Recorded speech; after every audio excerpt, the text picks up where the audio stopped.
तुम मुसलमानों ने देश की आजादी के लिए किया क्या है?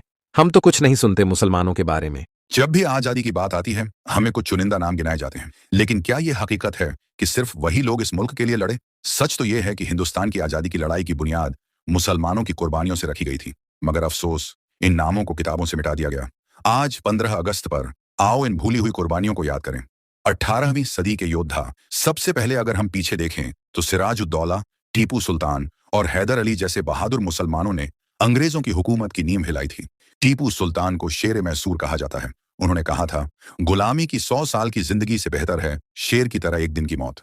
1799 में शहीद हुए, लेकिन अंग्रेजों के खिलाफ उनकी लड़ाई ने आने वाली नस्लों में आजादी की चिंगारी भड़का दी। 1857 की क्रांति, पहला वॉर ऑफ इंडिपेंडेंस, 1857, ये साल हिंदुस्तान के लिए टर्निंग पॉइंट था। इसे पहली जंग आजादी कहा गया। इसकी अगुवाई मुसलमानों ने की। बहादुर शाह जफर को दिल्ली का प्रतीक बना दिया गया। मौलवी अहमदुल्लाह शाह फैजाबाद से निकले और अंग्रेजों के लिए खौफ का नाम बन गए। बेगम हजरत महल ने लखनऊ में जंग छेड़ दी। जानते हैं, इतिहासकारों के मुताबिक 1857 की इस जंग में शहीद होने वालों में सबसे ज्यादा मुसलमान थे। उनकी लाशें पेड़ों से लटकाई गईं, तोपों से उड़ाया गया ताकि आने वाली नस्लें डर जाएं। क्या आपको पता है, अंग्रेजों की जेलों में आजादी की लड़ाई लड़ने वालों में 70% से ज्यादा मुसलमान थे, क्योंकि वो हर मोर्चे पर सबसे आगे खड़े थे। लेकिन स्कूल की किताबों में ये आंकड़े आपको क्यों नहीं मिलते? क्यों हमें सिर्फ चंद नाम गिनाकर कहा जाता है कि आजादी उन्हीं की देन है?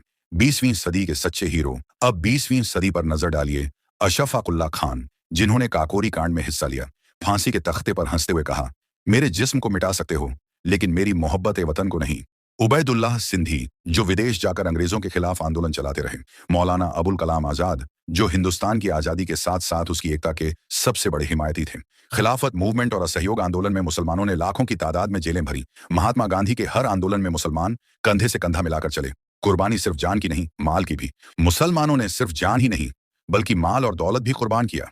हजारों मुसलमान जमींदार और ताजिर बर्बाद हो गए क्योंकि उन्होंने अंग्रेजों का टैक्स भरने से इनकार कर दिया। कई परिवार तबाह हो गए, लेकिन आजादी के लिए यह कुर्बानी दी। आजादी के बाद का योगदान। आजादी के बाद भी मुल्क की तरक्की में मुसलमानों का योगदान कभी कम नहीं हुआ। डॉ. जाकिर हुसैन, भारत के तीसरे राष्ट्रपति। फखरुद्दीन अली अहमद, 5वें राष्ट्रपति। APJ Abdul Kalam, missile man और भारत के 11वें राष्ट्रपति। उनकी मेहनत से भारत परमाणु ताकत बना।